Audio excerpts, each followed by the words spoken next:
Hey everybody, it's Brian M. Hauser. You can find me on Twitter and Instagram at HawkBlogger. This is your somewhat instant reaction to day 8 of Seahawks training camp. Had to jet home, childcare, want to make sure I got here for my kid. So I left right after the Mike Macdonald press conference, and I think the top news of practice was that Geno Smith was not at practice today. Mike Macdonald talked about the fact that he will need to get some imaging done. And Bob Condata reported this morning in the paper that there were some hip and maybe knee things that Geno is getting treatment for yesterday. So that's what we know. There's some other stuff I can't really report on, but I'll just say, I don't think this is an emergency. I'm certainly not panicking about it. I don't think Mike Macdonald's panicking about it, but it's a concern. I mean, you'd rather see your best player on offense, your best quarterback playing, since he's been playing so well. And, it's a shame. He's supposed to be no contact for quarterbacks, and this happened because there was accidental contact during one of the padded practices. And so there you go. It happens. My guess is Geno Smith is going to be out for a few days, maybe a week, but I would not worry too much. I will say, if you want to play the what if game for a second, I'll just offer that Geno, if he were to miss substantial time, it absolutely changes the course of the season. There's no doubt about it. And a lot of fans will think, we got Sam Howell and Geno's not that good. There's a lot of folks that are in that camp. As you guys know, I am not in that camp. Everyone that's been watching these camps, these practices, doesn't feel that way. The players don't. The coaches don't. Now, am I going to say it's the Chiefs losing Mahomes? No. But do I think it's similar to if the Chargers lost Herbert, or if the Jags lost Lawrence, or if, the Texans lost Stroud? I do feel like it's pretty similar to those situations. I think it's a huge, huge drop-off if you lose Geno Smith. He is playing at an elite level right now. And yes, you got to do it more in games, but I'll just say again, it was 2 years ago, not 5 years ago, 2 years ago, that he led the NFC in touchdown passes and led the league in completion percentage. This guy's very good, and he's playing the best ball I've ever seen from him. So it would be substantial, but I'm not worried about that yet. Just something to monitor. And the plus side, if there is a silver lining, is it gives Sam Howell an opportunity to get more reps. It gets PJ Walker an opportunity to have more reps.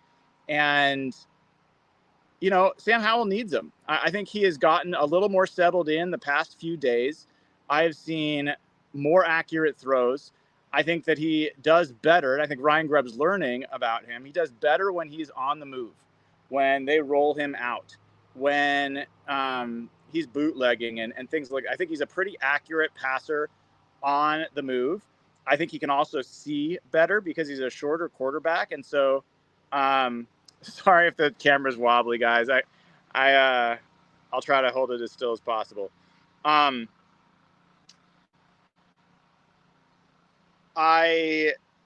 think that he has been a little bit more accurate.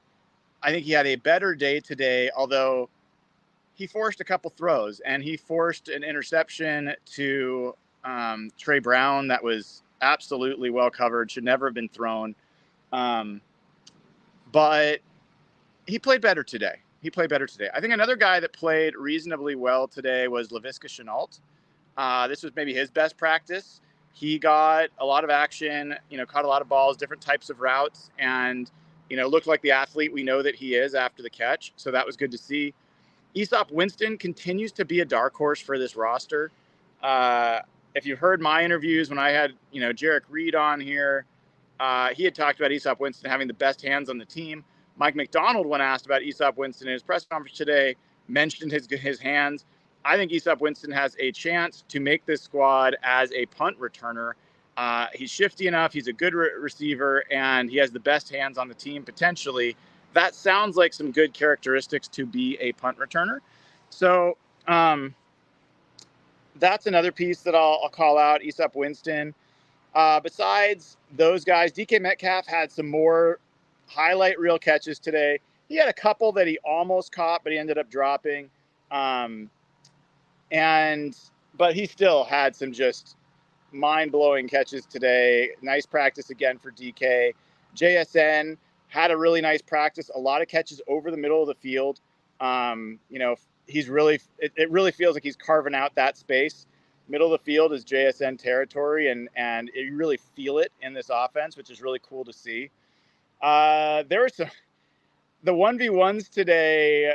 They almost intentionally are making it hard for us to see them. They put them in a place that was hard for us to get to. So we're all scrambling around trying to get views. There was one play, I'm not positive, but I think it was McClendon Curtis and Leonard Williams. And I think Curtis tossed Williams to the ground. There was a scuffle. It was I couldn't quite say for sure, but that's who I thought. Then there was another play where Mike Jarrell, the rookie, he absolutely just threw someone to the ground. And I can't remember who it was because I can't look at my notes right now, but it was a violent play. Initially, I thought it was McClendon Curtis, but it turned out it was Mike Jarrell, which is great. So really, really good to see that from the rookie. And I think that he's just gaining confidence and gaining steam. Other guys that I think stood out today, Garrett Greenfield was getting some snaps at right tackle, which is new. I think that's good. Christian Haynes was back at right guard. He had a couple good reps today. He and Byron Murphy, I think I saw Byron Murphy get the best of him in a 1v1, and then Christian Haynes get the best of Byron Murphy. I think those guys are going at it and improving each other. So I think that's good news. Devin Witherspoon, man, he gave up some really tough catches today to DK Metcalf, and he was so angry. He is so competitive and so frustrated. But DK just made some plays that were DK Metcalf kind of plays. Tariq Woolen had another solid day. He's playing really well. DJ James, rookie cornerback, had his first interception today. I asked Mike McDonald about it, and he was complimentary and just said, look, effort, to make the team. It sounded like there's some more story there with DJ James, the way that Mike McDonald talked about how crazy his first week of training camp was. I don't know what that's about, but DJ James has not been on the field for a decent amount of time. I thought maybe it was an injury, but maybe there's some other things going on. Jake Bobo, again, had some great plays today. He's having a good camp. I continue to think that he is going to press for more equal distribution. You guys want to say hi to Finn? Finn, you want to say hi? All right. I think Jake Bobo is going to press for more distribution of snaps. I think just as a run blocker, he's effective. He's a great route runner. I don't think people are like, hey, he's going to have to re-earn his spot on the team with a new coaching staff. If he had to, he's done it already. He has definitely separated himself as the fourth receiver. But I think after that is going to be fascinating. You got Laviska Shenault, D. Eskridge, Aesop Winston's in that mix. There's some other guys too, Cody White. So it's a very competitive room. We'll see about that. I'm going to be doing my 53-man roster update tomorrow morning for Hawk Blogger Mornings. And, I've got Brady Russell making the squad almost as a lock. And I interviewed him today. That'll be available it's available for club level and above YouTube members right now, but it'll be available for everybody later tonight. Highly recommend you check it out. This guy is like Nick Bellore meets Luke Wilson. He's a people's tight end. So I think you're going to like him. And I think he is a special teams guru. I think he's going to be on this team. He could be on this team for a while, as far as I'm concerned. I think he's carving out a spot. What else?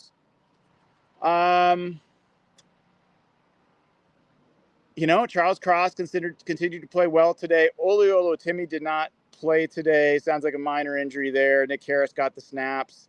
Kenneth Walker getting used on third down, like we've talked about, like Ryan Grubb has talked about, was utilized in some swing passes, had some good reps in blitz pickup, had a fantastic in team drills blitz pickup today. So really, really liked what I saw from Kenneth Walker just on that front.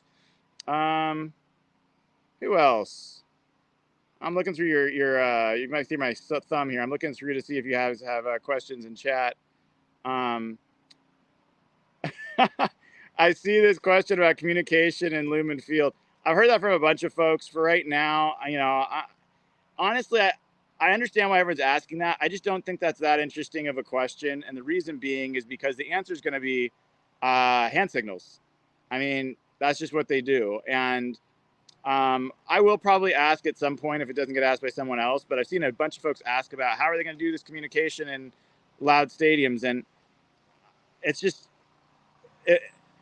the idea that they haven't thought about that, I think, is just misplaced. They know what they're doing, and I think part of the reason they're working so hard on communication right now in practice is so that it's second nature. They'll know when there is movement and motion, when there's things changing, that they'll just be able to kind of look at each other, make a hand signal, and they'll be able to do it. So I'm not concerned, and I don't think they are, about having to communicate in the loud stadium. I think that's why they're working so hard on it right now. I do want to thank Chris Smokehawk for the super chat. Appreciate you, dude. I see Michael Fawcett, who is a new member. Welcome, Michael. Says you love the McFay-Shanahan question that I asked. This is why we need you there. Well, thank you for that. Appreciate it. What else? People say I'm cutting in and out. I don't know if I still am, but hopefully you guys can hear me all right. If you haven't given the show a like and click subscribe, please do that. Make sure you click the bell to get notified, because like today, I can never tell you for sure when I'm going to go live. I will publish my full notes with a lot more details later this evening. So keep an eye out at hawkblogger.com. If you did not watch Real Hawk Talk with Alyssa Charleston last night, I 100% recommend you check it out. It was a great episode. We had a lot of fun. You will laugh, you'll smile, and you'll learn a little bit, hopefully, too. So check out that episode if you missed it. And then, like I said, tomorrow morning, I'm going to talk through my 53-man roster prediction as of right now. I'm not going to go to practice tomorrow. The day before the mock game, I'm expecting it to be kind of a throwaway practice. And so, I'm going to hang out at home, help with family stuff. And then I will be at the mock game, the scrimmage, on Saturday, and give you guys coverage there. It'll be my first time in a press box. So I'll tell you how that goes, how that feels. And we'll go from there. But keep an eye out later tonight for the Brady Russell interview. If you're not already a club level member, you can still become one and watch it right now. But check out the Brady Russell interview. I really like this guy. I think you guys will as well. All right, everybody. Have a great rest of your nights. I'm Brian Nemhauser. This has been your Instant Camp Report for day 8 of Seahawks training camp. Take care, all.